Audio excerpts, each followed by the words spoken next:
Well, it's a beautiful day here at Hendriksen Golf Club, but today we're not going to be at Hendriksen. We're heading up to Woburn for a little fly-on-the-wall experience at the Titleist Performance Centre. Titleist have invited up their ambassadors to have a ball fitting experience. Ball fittings are extremely important, and today we're going to share with you a little bit of behind the scenes of what these ambassadors or pros go through to give you the best fitting experience possible. Let's get to Woburn.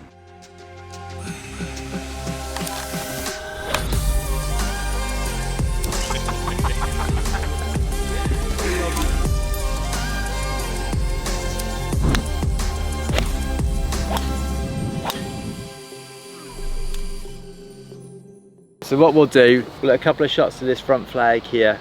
I'm going to give you a couple of different golf balls. Basically, you're not going to necessarily know what golf ball you're hitting. Who wants to go? Come on first. Paul, do you want to? Yeah, I don't mind. Okay, so talk me through how do you see this kind of shot? Is that pretty close to?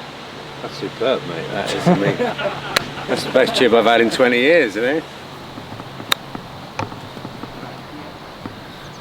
Any different feel or? First and the last ball, whatever the first and the last ball were. Okay. Quite different. Third one was felt solid. Different? Yeah. What did you feel there? Just flew. Well, that was me and I, but it certainly flew, that one. And that one. That was a nice strike, right? Would you agree with that? Yeah. Sounded good. Flight-wise, let's say take the very first shot that you hit. If you picture that flight versus that one you just hit there, what would your sort of comments be? That was obviously a lot higher, that one. Yeah, a lot higher. Yeah. Not the same sort of stopping power. Okay. And felt quick, felt solid off face. Yeah, I mean you can see that. That probably was that your landing spot? Yeah, that's kind of where I would see it. So what we're trying to do here is you guys might experience these comments where guys go, I'm not good enough to use a Pro V and things like that, right? So how we can make you a better golfer is by maximising your control around the greens, right? And you saw yourself there the difference in the from the landing spot to the run out, maybe a slightly different trajectory. I think as well there's perhaps a bit of a myth that guys think that short game control comes from height, but if you watch any of the good players and the chip shots that they hit, they actually come in quite low with a lot of spin. You know, enter Pro V1, right? Flight, feel and spin. Those are the kind of three things that we focus on. Just to give you a highlight there of our premium golf balls versus the performance balls, the velocity there was the one that really sort of popped up a bit and didn't have that same spin. So you've got different covers. In this shot here, you're certainly not using the core, are you? You're not producing that same sort of speed to produce the shot. So it's kind of the cover that you're using, right? This is quite interesting to hear the different sounds, not just the feel, the spin, but just the different sounds in the ball, really. And how do you think this could work for, let's say, your average amateur golfer that's out there? And I think it would change their perception of what ball they should be using against, rather just basing it on price and things like that, because there was a notable difference. I mean, I know these guys can all hit it, but there was a real notable difference between that ball, well, certainly the flight on a couple of them, but the sound and just the whole feel, really. I think amateurs would then sort of realise, actually it's not about getting that extra 5 yards on the tee shot. This actual 6 foot more control from 20 yards is going to be a lot more beneficial to my game. So yeah, very, very beneficial that was.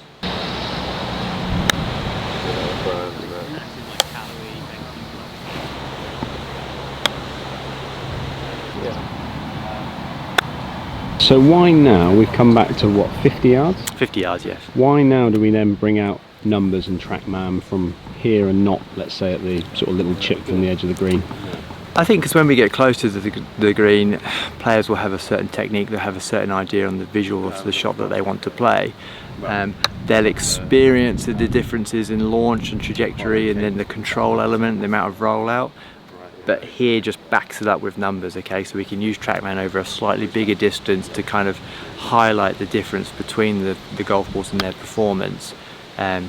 Whereas again, closer to the green, there would be differences, but smaller differences, if you see. So you get to that point now, and even on this shot here, you could see for a different flight window.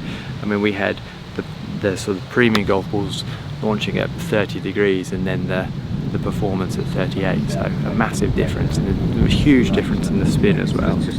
So what are you expecting these guys to notice when they come from the short one to the longer one? Are they going to get the same feels out of the golf ball from here than they would have, let's say, right by the green? I think when you're close to the green at slower speeds, you're more in tune to that strike location and the feel of the club face. Now when you introduce more speed, there's more of an impact, there's more of a collision that maybe you're not as in tune to the difference between the golf balls and the feel. You know, certainly we're experienced with driver, and there'll be very little difference at all, if any, guys noticing which golf ball they've hit.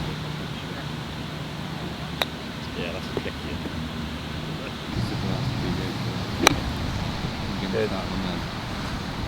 Titleist Pro V1 for me launched a little lower, spin rate was up quite a lot, so kind of average about 6.5 on spin. True feel was a lot higher, so launch was about 40-42 with less spin, so average about 3,000 spins, so carry distance was up, just obviously because spin rate was lower. But yeah, massively just difference in the flight. Pro V1 lower, more check, true feel higher, and same as velocity, more high and less spin really. And moving from that station up there to now this station here, what are you noticing the big difference between, let's say, the two positions? I would say probably difference in the sound closer up, so like Pro V1 left dash was like a clickier sound. Didn't notice too much of a difference when I increased the speed of it. So when like swing length increased and speed increased, the sound wasn't massively different, but closer up it sounded a lot different. But the difference in the flight was more noticeable as I got further back. So true feel and velocity were like higher, and then Pro V1, Pro V1X were lower. So that was the main differences for me.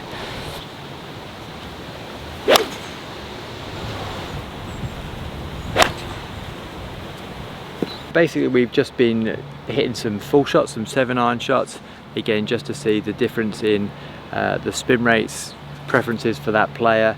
Typically what we found is they all peak at the same height or very similar height. The main differences has been in the spin rate, so given that control element, so depending on what that golfer is looking for, that's kind of what we've just highlighted here. And then we've just given them a bit of a visual display of all the products, all the golf balls that we have in terms of height and also spin, if they all kind of finish at the same target, how they would get there, where they would pitch, the trajectory of the spin. So it's you'll see it on the table there if you get a quick shot of that. It's an easy way for guys to talk to their consumers or their golfers and explain the different golf balls. So one of the questions that I've got for you, which I know that people are going to possibly ask that are watching this video, is that we've looked at the short shot by the green, we've looked at sort of 50 yards, and we're seeing how that ball reacts slightly differently in those different environments. But also you've then moved into the 7-iron. At what point do you then say, right, that's the end of the ball fit, or do we move into driver?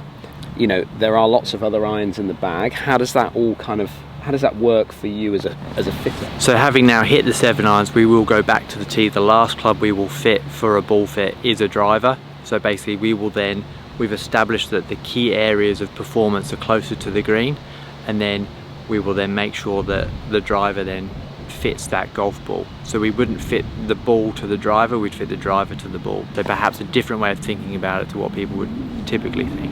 So what you're saying there then is the important factor is close up to the green, and then as you kind of move further and further away, you start to then build almost the equipment around the golf ball. Is that kind of how it would work? Absolutely, that's correct, yes.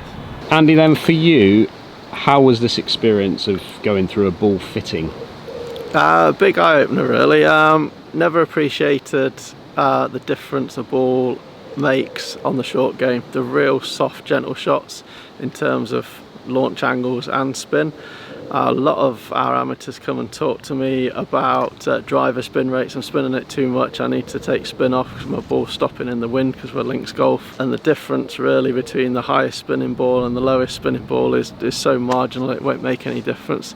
The main difference was sort of 60 yards in terms of launch, spin, feel and sound. So obviously today we're looking at fitting, but then you as a coach, you have to look at it from a coaching point of view as well. So if a player walks in and says, I'm spinning the ball maybe a little bit too much with a driver, is that when you have to probably more likely step in from a coaching point of view rather than, let's say, a fitting point of view? I think the first thing I would look at before trying to change the guy's swing is the shore fit setting on the driver. If you're spinning it too much, can we decrease the loft to bring it down a little bit? Angle of attack would be the first thing I'd be looking at in coaching.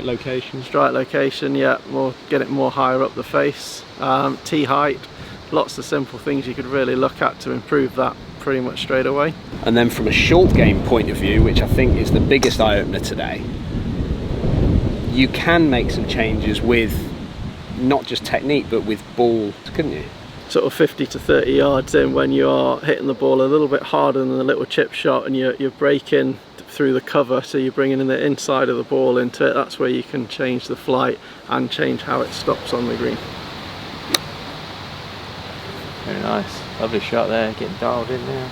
Well, I think there's a lot to learn there. I think there's so much that these guys, and you got to remember, these guys are in my area, they're going to be the top coaches, they're going to be the head pros of golf clubs, they're going to be giving you lots of information. And I think what you can kind of take away from this session, certainly with these, just chatting with these guys now, is that actually a fitting of a golf ball starts right by the green. It starts right at the green and then you work your way back from there, and actually the golf ball's playing a massive part when it comes to the shorter shots around the green, and then maybe even less of a part when it comes up to the driving side of things. And that's where, as Nick quite rightly said earlier in this video, he said that when you get to the driver, you're kind of, the ball's done.